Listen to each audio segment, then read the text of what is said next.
अस्सलाम वालेकुम। बिस्मिल्लाहिर्रहमानिर्रहीम। हम लेवल्स ऑफ प्रिवेंशन डिस्कस कर रहे थे, उसका पार्ट 1 पढ़ लिया था जिसमें हमने प्राइमोर्डियल प्रिवेंशन और प्राइमरी प्रिवेंशन पढ़ा था और उसके मोड पढ़े थे प्राइमरी के।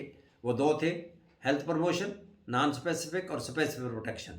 वो दो मोड थे। आज हम जो हैं सेकेंडरी प्रिवेंशन पढ़ेंगे।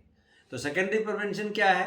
ये ज़रा एक्सपेंसिव होती है but less effective as compare to primary prevention. ये देखें ना, अब डिजीज़ हो जाए, खर्चा ज़्यादा होगा। अब आप मरीज़ के साथ क्या होना ये फैसला अल्लाह के पास है, आप कोशिश कर सकते हैं। लेकिन प्राइमरी प्रिवेंशन, जब होस्ट को डिजीज़ है ही नहीं तो उसका तो बहुत अच्छा रिजल्ट निकलेगा अगर आप उसको प्रिवेंट कर देते हैं तो लिहाजा ये एक्सपेंसिव ज़्यादा है, लेकिन इसके नतीजे का कुछ ज़्यादा इतना एतबार नहीं होता कि क्या होगा। अब ये इसको डिफाइन कैसे करते हैं सेकेंडरी प्रिवेंशन को? Action which stops the progress of disease at its initial stage. अब देखें, ये पैथोजेनिक फेज शुरू हो गया कि इसमें डिजीज एजेंट जो है या रिस्क फैक्टर जो है वो इंसान के अंदर एंटर होकर अपना असर दिखाने की कोशिश करेगा। तो अब आपको जब ये पता चला कि यह आदमी अर्ली स्टेज में है और इसमें अभी डिजीज एजेंट एंटर तो हो गया है, अब ज़रा ये मेरी बात तवज्जो से सुन लीजिए। डिजीज एजेंट अपीयर तो हो गया, एंटर तो हो गया है, लेकिन अभी साइन सिम्टम अपीयर नहीं हुए। ठीक है जी। तो अगर आप उसको इस फेज के ऊपर रोक, इस स्टेज पे रोक देंगे तो उससे बात बहुत अच्छी रहेगी और अखराजात भी कम होंगे और बंदा बीमार भी नहीं होगा और डिसेबिलिटी और या मॉर्टेलिटी का खतरा भी नहीं होगा। तो action which stops the progress of a disease at its initial stage and prevents complications. ठीक हो गया जी। और ये पैथोजेनिक पीरियड जो होता है उसके दो फेज हैं, अर्ली फेज और लेट फेज। तो ये अर्ली फेज में करते हैं। अच्छा, इससे क्या होता है कि अगर आप अर्ली पकड़ लेंगे, जब साइन सिम्टम अभी अपीयर नहीं हुए या अगर हुए हैं तो बहुत थोड़े हुए हैं, हल्के फुल्के, तो ये एक तो डिजीज़ प्रेवलेंस कम होगा क्योंकि आप इसकी डिजीज़ की लंबाई को कम कर देंगे, जल्दी बंदा रिकवर हो जाएगा। तो डिजीज़ ड्यूरेशन कम होगी तो प्रेवलेंस कम हो जाएगा। और फिर ये आदमी किसी इन्फेक्टिव डिजीज़ का शिकार है तो आप ये साथ घर में, मोहल्ले में, वर्क प्लेस पर जहाँ ये काम करता है तो उस जगह पे ये बाकी लोगों को ये डिजीज़ ट्रांसमिट नहीं कर सकेगा। ये बहुत बड़ी प्रिवेंशन होगी कि बाकी लोग जो ससेप्टिबल हैं वो इस डिजीज़ से बच जाएंगे। तो ये जो चीज़ है सेकेंडरी प्रिवेंशन जो है ये इन्फेक्टेड इंडिविजुअल के लिए होती है या जिसमें डिजीज़ एजेंट अपीयर हो चुका है। ठीक हो गया जी।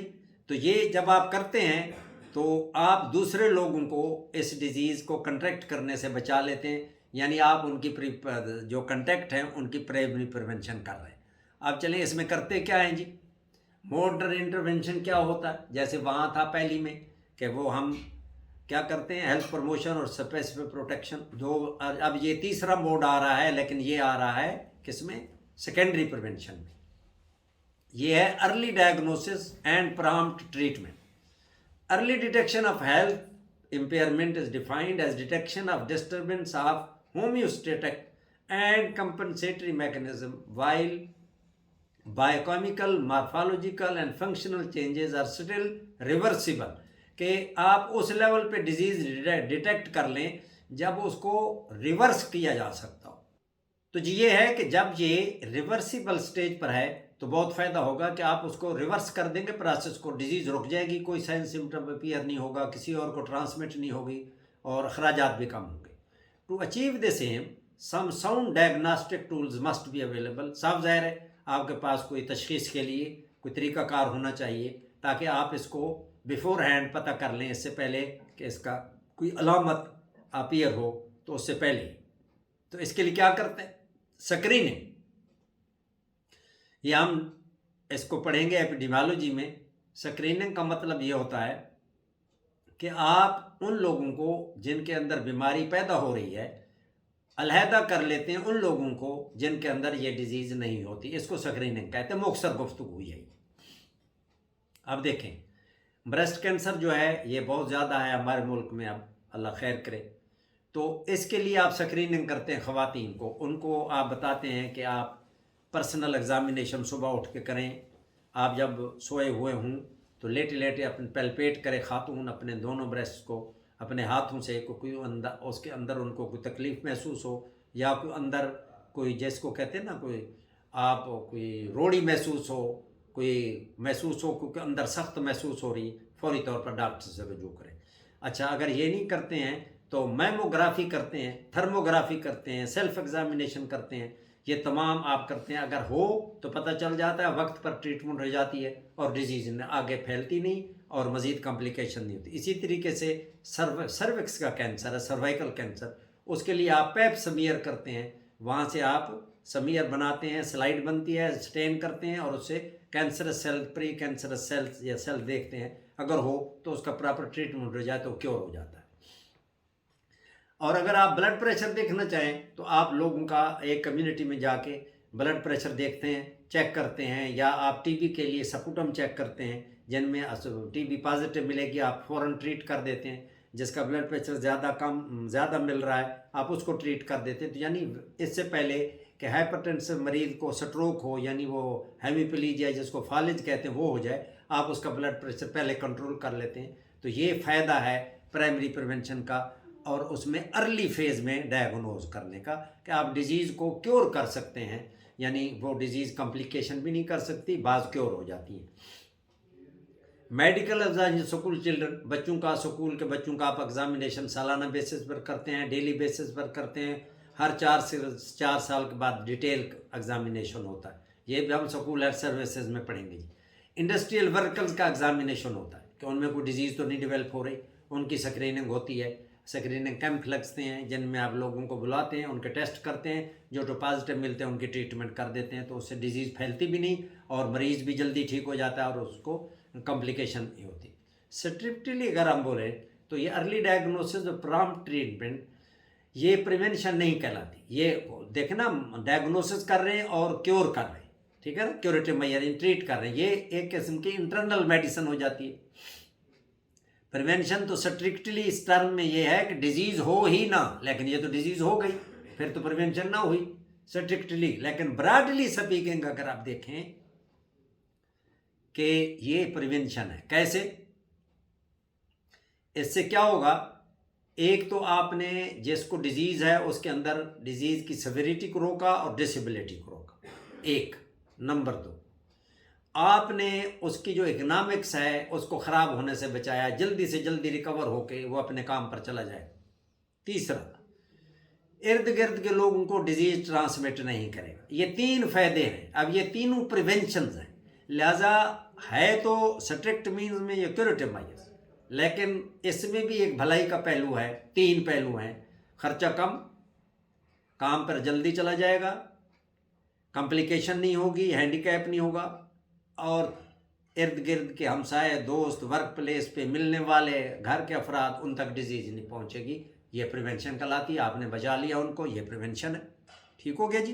तो ये बात वाज़ेह हो गई आपको, ये बात क्लियर इतनी थी जी। सेकेंडरी प्रिवेंशन आप अर्ली डायग्नोज करते हैं अर्ली फेज़ में, ताकि डिजीज़ आगे ना बढ़े, कॉम्प्लिकेशंस ना हो, मार्टेलिटी ना हो, आगे लोगों को ना फैले और लंबा अरसा ना चले और आदमी बेकार ना हो और बोझ ना पड़े घर के ऊपर, उसके ऊपर, फैमिली के ऊपर खर्चे का।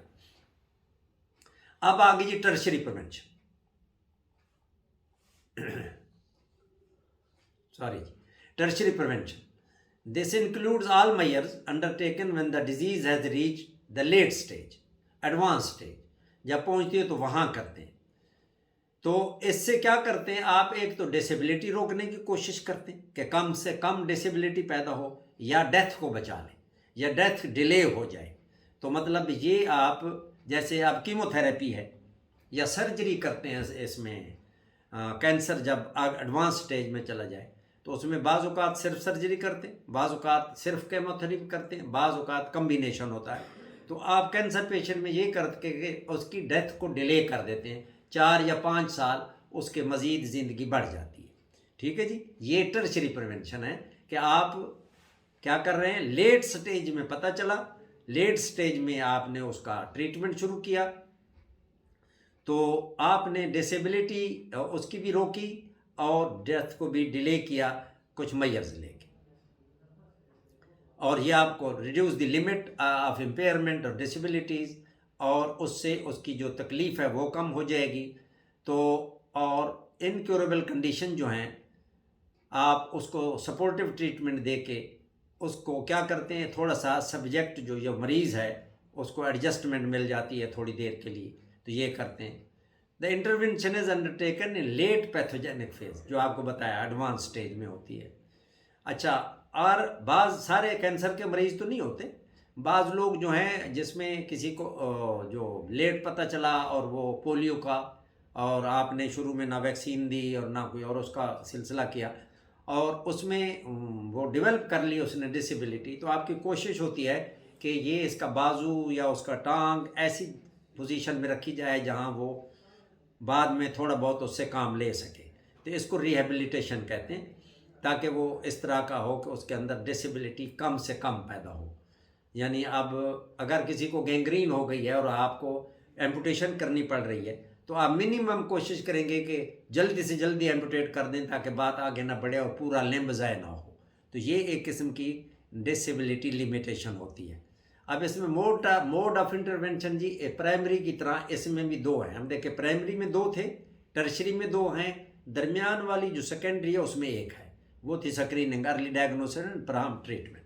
अब इसमें जो दो हैं उनमें पहला है डिसेबिलिटी लिमिटेशन और दूसरा है रिहेबिलिटेशन। अब डिसेबिलिटी लिमिटेशन क्या है जी? Its objective is to prevent और halt progress of disease from impairment to handicap।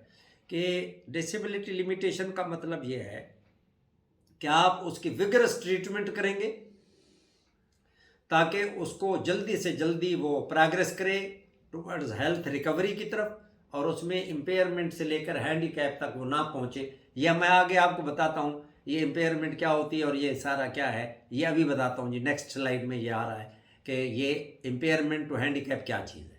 Example सुन लें डिसेबिलिटी लिमिटेशन के, वो ये है, अगर आपको आई साइट वीक है किसी बच्चे की, बड़े की, किसी की, तो आप उसको ग्लासेस दे देते हैं नंबर मालूम करके, तो वो आदमी बिल्कुल फिट हो जाता है, उसका कोई मसला ख़त्म हो जाता है, डिसेबिलिटी उसकी लिमिट हो जाती है, मज़ीद उसका नंबर गिरने से बच जाता है। पोलियो इसमें सर्जरी भी करते, आप फिजियोथेरेपी कराते, तो ये भी एक disability limitation. Resting limb in neutral position in polio, आपको पता है कि ये अब पैरालाइज अब हो जाएगा, तो आप उसको न्यूट्रल पोजीशन में रखते हैं तो ताकि ओवर स्ट्रेचिंग ना हो, अकड़ ना जाए मसल, और उसका बाजू जो है बिल्कुल बदहैयत ना हो जाए, तो इसलिए आप उसको फर्दर डिसेबिलिटी रोकते हैं। तो आप उसको एक न्यूट्रल पोजीशन में बाजू को रखते हैं ताकि पैरालाइज जब हो तो उसी पोजीशन में हो और वो किसी गलत पोजीशन में ना हो जो बाद में उसको तंग करे। अब देखें जी, ये हम अब चलते हैं डिसेबिलिटी का एक थोड़ा सा कंसेप्ट लेते हैं, ये क्या बना है कंसेप्ट ऑफ डिसेबिलिटी। इसमें चार चीज़ें देख लें जी, सीक्वेंस देखें बनी हुई है। डिजीज़, ये आपको पता है डिजीज़ क्या होती है, कि आप जब नॉर्मल से अब नॉर्मल साइड तरफ चले जाएं तो डिजीज़ होती है। फिर है इम्पेयरमेंट, डिजीज़ से क्या होती है, अगर उसका इलाज ना हो तो इम्पेयरमेंट, एडवांस स्टेज में चला जाए इम्पेयरमेंट। फिर क्या होती है डिसेबिलिटी, फिर क्या होता है हैंडीकैप। अब नॉर्मली अगर आप यूज़ देखें इसका लफ्ज़ इन टर्म्स का, तो ये कॉमनली सनानी मसली यूज़ होते हैं, जैसे दिल करे यूज़ करो, मतलब उसका यही समझते हैं, लेकिन ऐसे है नहीं। WHO डिफाइन करता है इसको, इम्पेयरमेंट डिफाइन एनी लॉस और abnormality of physiological or psychological or anatomical structure or function like loss of foot, accident हुआ, गैंग्रीन हो गई, फुट काट दिया, डिफेक्टिव विजन, नज़र कमज़ोर हो गई, और mental illness, anxiety, depression, schizophrenia, ये न्यूरोसिस, साइकोसिस, ये तमाम जितनी हैं। अब देखें इसमें एनाटॉमिकल क्या है, फुट आपका चला गया, फिजियोलॉजिकल क्या है, आपकी विजन कमज़ोर हो गई, हेयरिंग कमज़ोर हो गई तो हेयरिंग एड दे देते हैं। मेंटल इलनेस, ये साइकोलॉजिकल फंक्शन है। अब ऐसे आप देखें तो इम्पेयरमेंट हर तरह की हो सकती है, फिजियोलॉजिकल भी, साइकोलॉजिकल भी और एनाटॉमिकल भी। तो ये इम्पेयरमेंट कहलाती है जब कोई डिफेक्ट पैदा हो जाए, ये है इम्पेयरमेंट।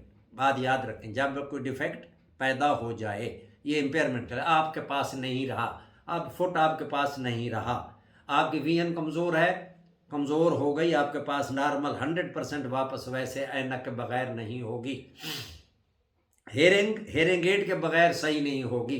तो लिहाजा अब आप किसी चीज़ के मोहताज हो गए हैं। ठीक हो गई जी बात। उसके बाद है डिसेबिलिटी। क्या होती है? डिसएबिलिटी। डिस मीनिंग नहीं कर सकता, एबिलिटी जो पहले एबिलिटी थी, जो काम पहले कर सकता था अब नहीं कर सकता। पैर वाला भाग नहीं सकता, तेज नहीं चल सकता। ठीक है जी, तो उसको प्रॉब्लम है, तो लिहाजा ये डिसेबिलिटी है। तो because of impairment the affected person may be unable to carry out certain activities considered normal for his or her age and gender। ठीक हो गया जी। तो वो जो काम है जो नॉर्मली वो कर सकता है उसकी उम्र का आदमी, वो काम वो नहीं कर सकता। तो मतलब ये बात आपको समझ आ गई होगी। उसका क्लास फेलो भाग सकता था अपने क्लास फेलो के साथ, अब उसका चूंकि एक पाँव चला गया, टांग चली गई, अब वो भाग नहीं सकता। लिहाजा उसमें 100% वो कैपेबिलिटीज़ नहीं है जो उसके हम असर या हम उम्र या हम जिन्स आदमी को अंदर होनी चाहिए और वो कर सकता है, वो नहीं कर सकता। ये डिसेबिलिटी है, अनएबल टू डू डिसेबिलिटी। तीसरा था हैंडीकैप। अब ये क्या चीज़ है? आपको कोई काम करके जो इनाम या आपको कोई एप्रिसिएशन मिलती थी, जो आपका कमाई का ज़रिया था, वो ख़त्म हो जाता है, तो ये हैंडीकैप है। कैसे? As a result of disability the person experience certain disadvantages. उसको कुछ नुकसानात होते हैं in life and unable to perform role expected of him in the society. ठीक है जी। अब मैं इसकी ज़रा आपको मिसाल दे दूं तो ज़रा आसानी हो जाएगी हैंडीकैप के, आपको समझने में आसानी होगी। एक आदमी था, स्टूडेंट था, एथलीट था। अब देखिए वो नॉर्मल था, no impairment, no disability, no handicap. Motor bike तेज चलाई, एक्सीडेंट हो गया, घुटने से या नी से टांग कट गई। ठीक हो गया जी। अब ये क्या है? इम्पेयरमेंट होगी। अब उसकी टांग आधी रह गई, 1.5 टांग, 2 टांगे नहीं है, 1.5 है। ठीक है जी। तो उसके बाद क्या होगा? अब वो चल नहीं सकता उस तरह जैसे पैसे पहले नॉर्मल आदमी चलता है, ये नहीं चल सकेगा। ये है डिसेबिलिटी। वो एथलीट था अपने कॉलेज में, बेस्ट एथलीट। अब वो एथलीट नहीं रहा, वो भाग नहीं सकता, वो जंप नहीं कर सकता, वो कुछ नहीं कर सकता। अब उसकी वजह से उसको गोल्ड मेडल, एप्रिसिएशन सर्टिफिकेट मिलते थे, सब खत्म हो गए। That is handicap. Impairment, loss हो गया चीज़, जिस्म का हिस्सा ख़त्म हो गया, या जिसके जिस्म का एक फंक्शन था वो इम्पेयर हो गया। डिसेबिलिटी, उनकी वजह से जो काम कर सकता था वो अब काम नहीं कर सकता था, और जो काम करके जो चीज़ उसको मिलती थी अब जब काम नहीं करेगा, वो नहीं मिलेगी, तो वो हैंडीकैप है। ये बात अब आपको समझ आ गई होगी।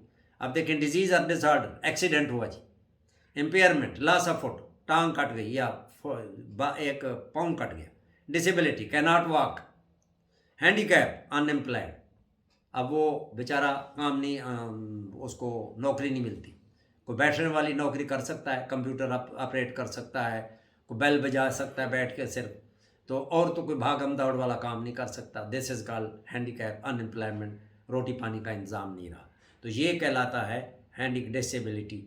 और उसका कंसेप्ट था इम्पेयरमेंट क्या, डिजीज़ क्या, इम्पेयरमेंट क्या, और डिसेबिलिटी क्या, और हैंडीकैप क्या। अब ये देखें, ये आपके सामने तस्वीर है, ये कार है, एक्सीडेंट हुआ है, और उसके बाद ये देखें, ये एक आदमी का पाँव है। अब ये स्ट्रक्चर एक ज़ाय हो रहा है। ठीक है जी। अब ये देखें डिसेबिलिटी, ये देखें कैसे एक बच्चा जो है पोलियो की वजह से एक चेयर के ऊपर बैठा हुआ है। Handicap prevents fulfilment of normal. अब ये देखें, जिसका ये बाजू, ये फुट सॉरी पैर कट रहा है या फुट जो है उसको काट दिया गया है, या ये पोलियो की वजह से चल फिर नहीं सकता, तो ये इसका क्या है? डिसेबिलिटी है। और ये क्या है? हैंडीकैप है। क्या वो भाग नहीं सकता? जेब खाली है, देखें जेब खाली का कपड़ा निकाल के दिखा रहा है कि जेब खाली जी, अनएम्प्लॉयमेंट है, क्योंकि मैं हैंडीकैप और डिसेबल्ड हूँ। अब ये देखें, ये दांत निकल गया, ये डिजीज़ है, डेंटल केरीज की वजह से, इम्पेयरमेंट, लॉस ऑफ टूथ। ठीक है जी। तो ये देखें, इसमें इम्पेयरमेंट क्या है, डिजीज़ थी केरीज, लॉस ऑफ टूथ, दांत गिर गया, निकालना पड़ा। अब क्या डिसेबिलिटी क्या है, वो जब बोलता है तो उसमें से हवा खारिज हो जाती, तो आवाज़ अजीब तरीके से निकलती है, दिस इज डिसेबिलिटी। जो नॉर्मल वैसे करता था, पढ़ बोलता था, वो नॉर्मल नहीं बोल सकता। हैंडीकैप, ये देखें ज़रा, कैनॉट सोशलाइज, अब उसको शर्म आती है, जब बात करता है, मुंह खोलता है तो सामने एक दांत नहीं है, तो वो शर्माता है। तो ये एक सोसाइटी का अंदर का हैंडीकैप है कि वो जो पहले गुफ्तगू कर सकता था, गपशप कर सकता था, अब वो बेचारा शर्माता है। तो ये आपको ज़रा डिसेबिलिटी के साथ बता दिया क्या होता है। नंबर 2, डिसेबिलिटी तो मेरा ख्याल है आपको अब काफ़ी हद तक समझ आ गई होगी। Now come the last intervention tertiary में, वो दैट इज रिहेबिलिटेशन। ये लास्ट मोड है। रिहेबिलिटेशन का सादा मतलब समझना चाहते हैं वो ये है कि जो कुछ आपके हाथ में रह गया है उससे मैक्सिमम उसको यूज़ किया जाए, तो इसको रिहेबिलिटेशन कहते हैं। अब इसमें जैसे पोलियो का मरीज़ है, उसकी टांग ख़राब हो गई है या बाजू, अगर उसमें टेंडन रीट्रांसप्लांट हो सकते हैं तो मसल्स के टेंडन रीट्रांसप्लांट करके उसके बाजू को किसी हद तक कारआमद बनाया जा सकता है। ये मेडिकल रिहेबिलिटेशन कहलाती है। ये आगे आएगी तो वहीं पढ़ेंगे जी। Combined and coordinated use of medical, social, educational and vocational measures for training and retraining of individuals to the highest possible level of functional ability. कि आप उसको हर तरह से मेडिकली, सोशली, एजुकेशनली और वोकेशनली ट्रेन करें ताकि वो हाईएस्ट पॉसिबल लेवल पर काम करके अपनी अर्निंग कमा सके और सोसाइटी का कारआमद हिस्सा बन सके, वो अपने आप को बेकार ना समझे। It reduces the impact of disability and handicap and enable the disabled and handicapped to achieve participation in the mainstream of community, वो का सब काम कर सके। ये देखें जी, रिहेबिलिटेशन की टाइप्स, मेडिकल या फिजिकल एक चीज़ है, आप में आप उसका फंक्शन रेस्टोर करते हैं। ठीक है जी।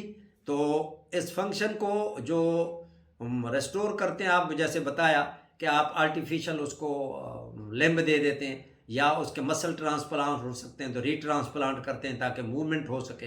तो ये एक तरह का मेडिकल रिहेबिलिटेशन। सुन नहीं सकता, आपने उसको हेयरिंग एड दे दी, देख नहीं सकता, आपने उसको उसका क्या किया, सर्जिकली आपने उसको मोतिया हो गया तो आपने उसका कैटरेक्ट रिमूव कर दिया, नज़र कमज़ोर होगी आपने ग्लासेस दे दी, तो आपने फंक्शन रेस्टोर कर दिया। ये मेडिकल वो है। वोकेशनल रिहेबिलिटेशन, पहले वो काम करता था चलने फिरने का, अब वो टांग कटने की वजह से चल फिर नहीं सकता, आपने उसको क्या किया, बैडमिंटन के रैकेट बुनना सिखा दिया, कुर्सियाँ बुनना सिखा दिया या कपड़े सीना सिखा दिया, दर्जी का काम करा दिया। तो ये आपने उसको एक काम ऐसा सिखा दिया जो बैठ के कर सकता है। तो ये वोकेशनल है कि वो ऐसा काम सीख जाए जो उसकी डिसेबिलिटी के साथ मैच करता है और उसका काम वो आराम से बैठ कर कर सकता है और 4 पैसे कमा सकता है। सोशल रिहेबिलिटेशन, अब ये बड़ी काम की चीज़ है। फैमिली को चाहिए कि वो सोसाइटी जो है हमारी, जो सोशल रिलेशन पे, वो लोग उस आदमी को अजीब तरीके से देखना शुरू कर देते हैं जो डिसेबल हो जाए, कि जी ये तो लंगड़ा हो गया, छेड़ते हैं, तमाशा कर देते हैं, पागल ही वो जो आदमी डिप्रेशन का मरीज़ हो, बेचारा बाहर निकले, ये पागल है, ये फलाना है, नारे लगाते हैं। ये गलत बात है। हमारी सोसाइटी को अकल करनी चाहिए, फैमिली को चाहिए, रिलेटिव्स को चाहिए और हमारे हमसायों को चाहिए, महल्लेदारों को चाहिए, शहर के लोगों को, गली के मोहल्ले के लोगों को, देहात के लोगों को ये मजाक ना बनाएं। सोशली उसको उतना ही कारआमद समझें, उतना ही इंसान समझें जितनी नॉर्मल बाकी लोगों को समझते हैं। वो है, उसको तकलीफ़ हुई, अल्लाह की तरफ से है, तो लिहाजा उसका मजाक ना उड़ाएं और उसको वही मकाम दें जो उसका हक है। ये है सोशल रिहेबिलिटेशन। एक है psychological rehabilitation.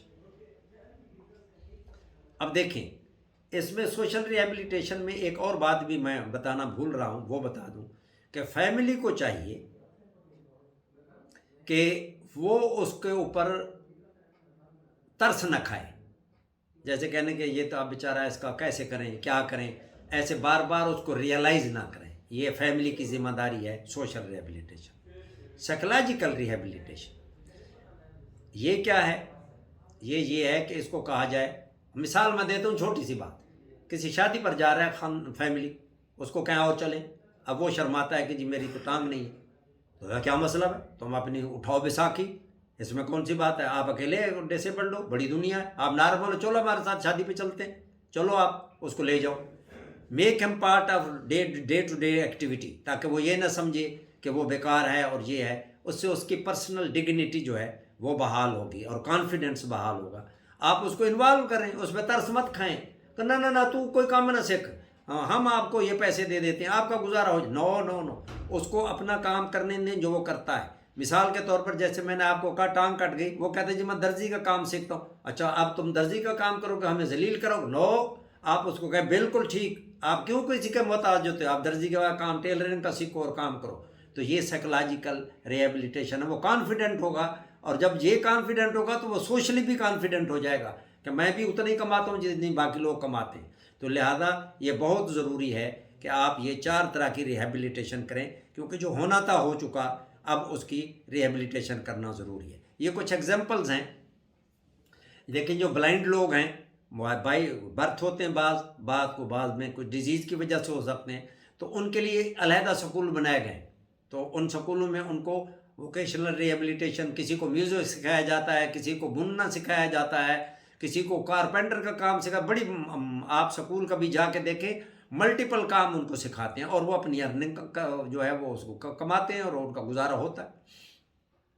Hearing ads, visual aids, ये क्रचेस, ये तमाम चीज़ें ये जो हैंडीकैप्ड लोग हैं, डिसेबल्ड, उनको प्रोवाइड की जाती हैं।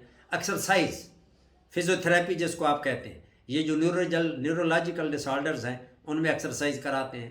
Prosthetic restoration of lost tooth, दांत गिर गया, आप एक आर्टिफिशियल टूथ लगा देते हैं, डेंटल सर्जन जो है वो आदमी बिल्कुल ठीक हो जाता है, जैसे किसी को पता भी नहीं चलता कि ये भी इसका दांत गिरा है।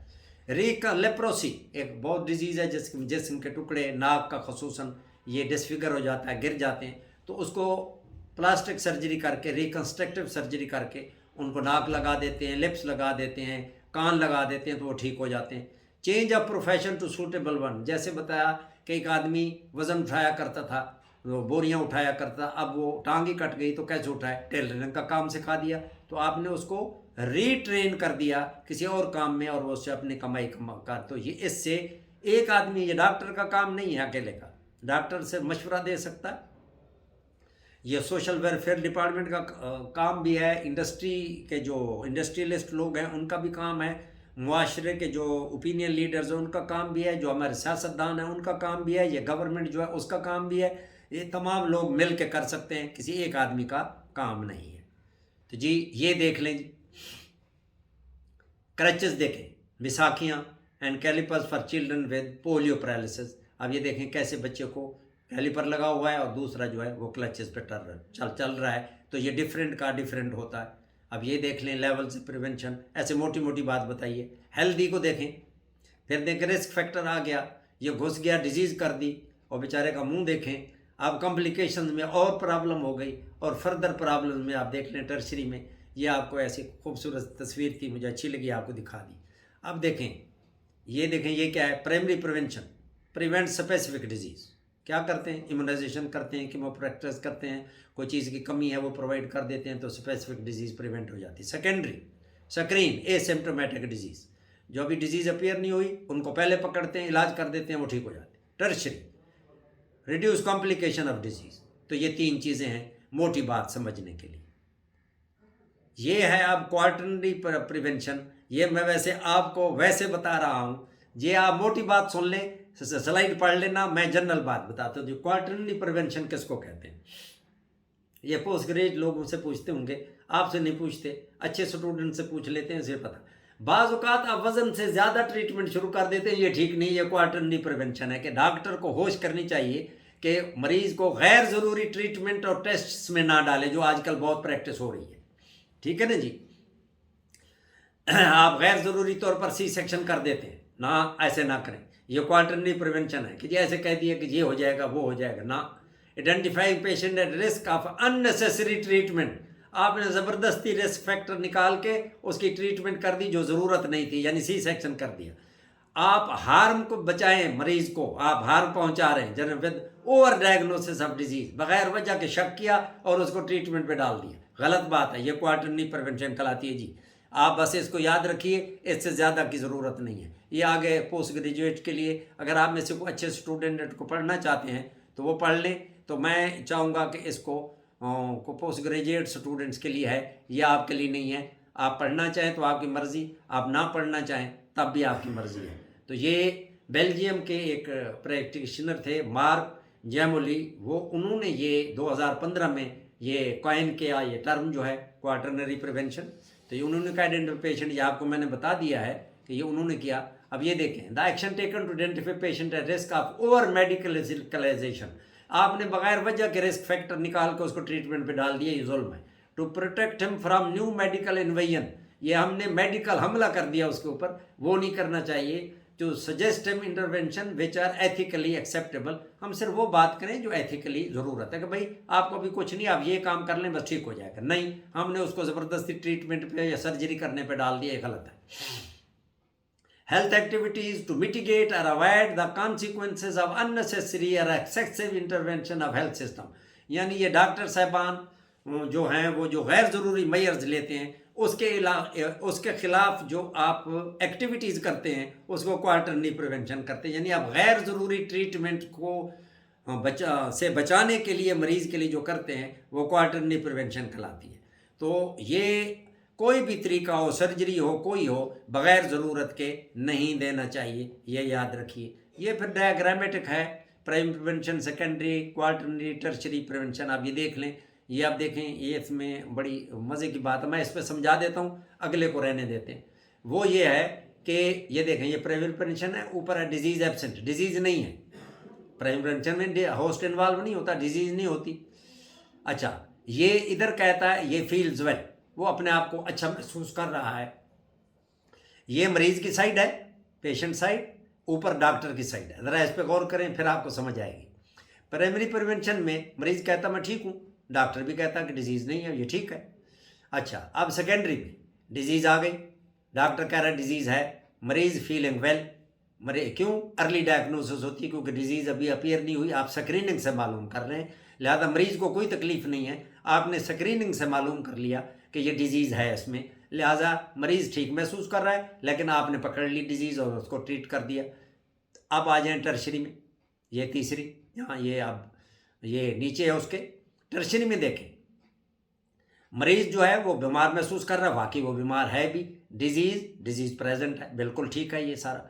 अब आ जाए क्वार्टरनरी में, इसमें देखें डिजीज़ एब्सेंट, डिजीज़ नहीं है, वो कह रहा है जी मुझे ज़रा तकलीफ़ महसूस हो रही है। ज़रा तक यहाँ ये सुन लें, यहाँ बात समझ आ जाएगी आपको कि मरीज़ कह रहा है मैं तबीयत ये अच्छी महसूस नहीं हो रही, लेकिन डॉक्टर उसको अच्छी तरह देखने के बाद महसूस करता है कि इसके अंदर डिजीज़ नहीं है, ये खुद वैसे ही बस किसी वजह से अपने आप को अच्छा महसूस नहीं कर रहा। तो चाहिए ये कि आप उसका ट्रीटमेंट ना करें, आप उसकी साइकोथेरेपी करके भेज दें, क्योंकि वो उस वक्त अच्छा महसूस नहीं कर रहा, शाम तक ठीक महसूस करेगा, रात को सो जाएगा, सुबह उठेगा तो ठीक होगा। आप गैर ज़रूरी दवाइयाँ ना लिखें, this is called quaternary prevention. आपने डॉक्टर को रोकना है, हेल्थ सिस्टम के किसी बंदे को भी गैर ज़रूरी मेडिकेशन या सर्जरी नहीं करनी भाई। ये उससे इसको देखें, आप डिजीज़ एब्सेंट है, मरीज़ शिकायत कर रहा है कि मेरी तबीयत ठीक महसूस नहीं हो रही, तो डॉक्टर का काम है जब डिजीज़ एब्सेंट है तो ट्रीटमेंट नहीं देगा। बड़ी सिंपल सी बात, ये समझ गए होंगे आपस में। तो ये क्वार्टरनरी प्रिवेंशन है, याद रह जाए ठीक, ना रहे तब भी ठीक है, खैर है, कोई मसला नहीं। तो अब ये एक काम की बात आखिरी, N ounce of prevention is worth of A pound of cure. बात समझ आएगी, इलाज से बेहतर है प्रिवेंशन, या क्या कहते हैं, परहेज इलाज से बेहतर है। ये वो कहता है एक आउंस जो है अगर आप प्रिवेंशन कर लें तो वो इलाज के जो क्या है 1 पाउंड से बेहतर है। अब ये देखें, ये पाउंड है और ये क्या है, आउंस है, तो ये कर लें। पर्ज ऑफ विजडम, ये अकल की बात है, ये क्या कहते हैं, हिकमत की बात है। तो ये परहेज ज़्यादा बेहतर है, स्मोकिंग ना करें, परहेज है, आप कितने बड़े अजाब से बच जाएंगे, हाइपरटेंशन, इस्कीमिया, कैंसर, पता नहीं मल्टीपल चीज़ें ये बचा दी। बहुत शुक्रिया, उम्मीद है आपको ये अच्छी तरह समझ आ गया होगा। अगर कहीं फिर भी कोई कमी महसूस हो तो कमेंट्स में आप सवाल कर सकते। बहुत शुक्रिया। अल्लाह हाफिज़।